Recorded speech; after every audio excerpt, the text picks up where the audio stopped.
سړی روژه وخوري قصدن بیا به کفاره ورکوي که نه. یو سړی پیغمبر صلی الله علیه وسلم ته راغی چې زه خو تباه شم. څه تباه کړې؟ د روژې مبارکې په میاشت کې د ورځې ما د خپله بیبي سره جما وکړه. روژه خو ماته شوه، او سزا دومره سخته شوه چې قصدن روژه په یاد ده، روژه یې نیولې یم ده، نیت یې کړی یم ده، پس له کړي نیت نه یې بېرته ماته کړه. نو بیا سزا دا ده چې یا به یو غلام ازادوي، یا به شپېتو مسکینانو ته د یوې سرسایې په انداز باندې فدیه ورکوي، یا به 2 میاشتې مسلسله روژه نیسي. سړي ته ویلې غلام ازادوی شي؟ ده ورته ویلې نه یې لرم. 2 میاشتې مسلسله روژه نیوی شي؟ ده ویلې نه، ځکه ما د 1 میاشت کې صبر ونه شوی کړی. ده شبق شهوت غلبه د شهوت و په ده باندې، دا یې عذر و. نو 8 مسکینانو ته طعام ورکړه. ده ویلې نه یې لرم. وایي ښه کښېنه. د صدقې یو زنبیل په یو روایت کې 15 کاسې، په یو روایت کې 20 کاسې خرما وې پکې رایې وړې نبي علیه السلام ته چا. نو نبی کریم صلی الله علیه وسلم ورته ویل دا واخله، اوس یې 8 مسکینانو ته ورکړه. بعضې ائمه د دغه حدیث مبارک په تقاضا 15 کاسې 8 کیلو، خو یوه کاسه 4 کیلو ده، 15 کاسې نه 8 کیلو جوړېږي. نو 8 مسکینانو ته چې ورکوې نو خو فدیه یوه کیلو شوه. او موږ مسلک خو دا ده چې نه، فدیه د سرسایې په انداز ده. که غنم یې ورکول 2 کیلو 8 مسکینانو ته، که خورما اوربشې دا شیان ورکول ممیز بیا به پوره کیلو وي. دا حدیث مبارک کې په یوه کې 15 راغلي، په یوه کې 20 راغلي، په یوه کې زائد، په یوه کې راغلي د 2 زنبیلونه راغله. بیا که لږ راغلي نو خو هغه د عذر و د عذر په بنیاد باندې ورکړي دي. نور خو په نورو حدیثو کې راغلي دي چې فدیه د سرسایې په انداز باندې ده. دغه سړي ته ویلې چې دغه 8 مسکینانو ته ورکړه. د نبي علیه الصلاة والسلام ته ویلې والله که په دا ټوله مدینه منوره کې تر ما مسکین څوک یې.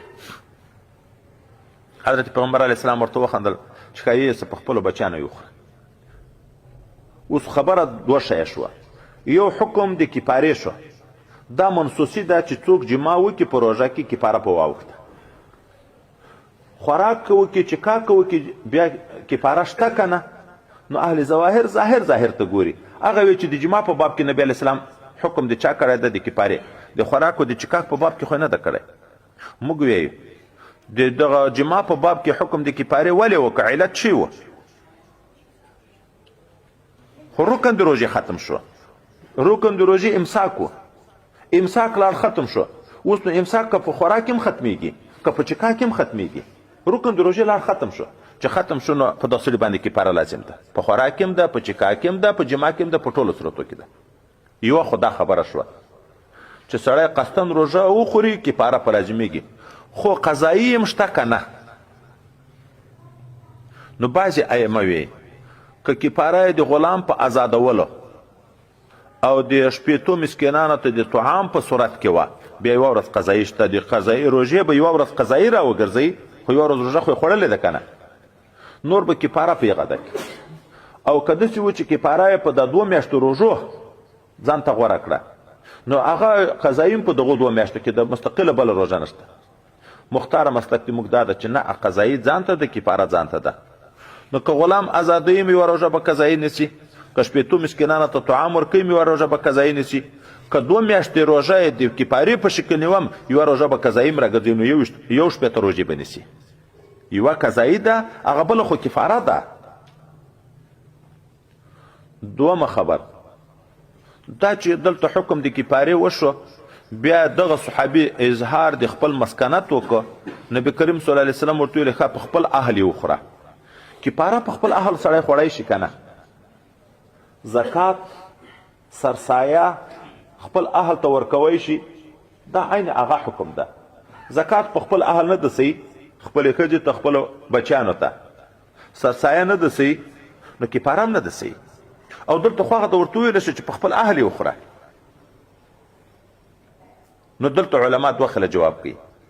یو جواب دا ده چونکې دا سړی مسکین و مړی چې مري د په مال کې اول د ده ضرورت رفع کېږي که د پوروړی اول د تکفین او د تجهیز مسله ده ژوندی چې مدیون وي مفلس وي اول دا د ده د خپل ضرورت شاید تر مستثنا کېږي که هغه به هم ورته خرڅوي کالي د غاړې تر باسي هغه خپل قوت لا یموت غذا به تر لرې کوي خپل ضرورت مقدم ده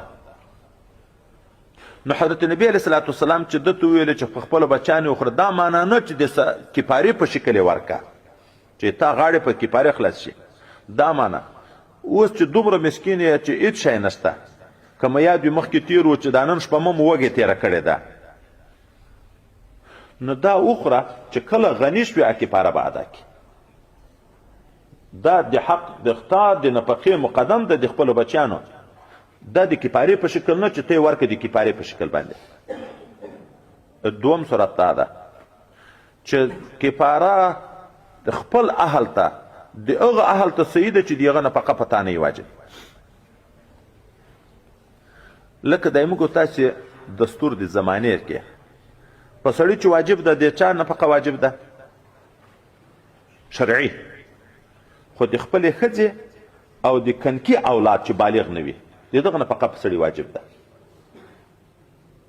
ورونه ورېرونه ترونه د تره زامن ورېندارګانې دا موږ په ګډ کور کې راسره اوسېږي که نه شرعي خو د هغو نفقه په موږ نه ده واجب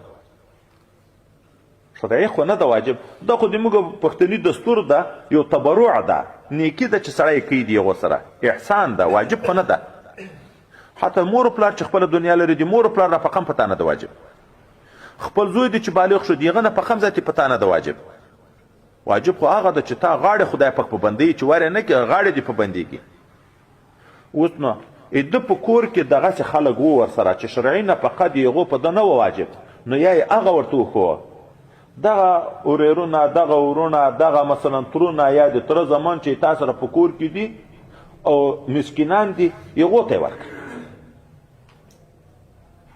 زکات بل سړي ته ورکول هم زکات ده خپل قریب ته دوچند ثواب ده که نه ده هم زکات هم وسیله رحمي ده نو داسې وکړه یا وای په دغه شکل باندې ده چې که خپل کور ته د کفارې په شکل ورته ښولي بیا به په کور کې هغه اهل ته ښولي چې نفقه یې شرعاً په ده نه ده واجب او که نه د خپلو اهلو عیالو ورته ښولي نو بیا د دغه وجه نه چې دا نفقه د خپلې کورنۍ در باندې فرض ده دا مقدمه ده تر کفارې ادا کول اول دا وکړه چې کله بیا غني شوې مالدار شوې بیا وروسته کفاره ادا کړه دا کفاره واجب موقت نه ده چې د وخت په تېرېدن باندې بیا قضا کیږي لکه سرسایه واجب موقت نه ده بله ورځ موږ وویلې بهتره مستحب خو دا ده چې د اختر په ورځ د اختر د لمانځه نه مخکې ادا کړي حتی په روژه کې ادا کوی شي خو که په هغه ورځ دې نه کړه ادا ذاتي خلاصه شوه خبره روژې میاشت شپږ میاشتې مخکې تېره ده خو نن هم چې هلته دې نه یې ورکړې ورکوې به یې کفاره هم دغسې ده موقت وخت ونه لري چې نن بس کفاره ورکړه چې څه وخت قادر شوې په هغه وخت کې به کفاره ادا کوې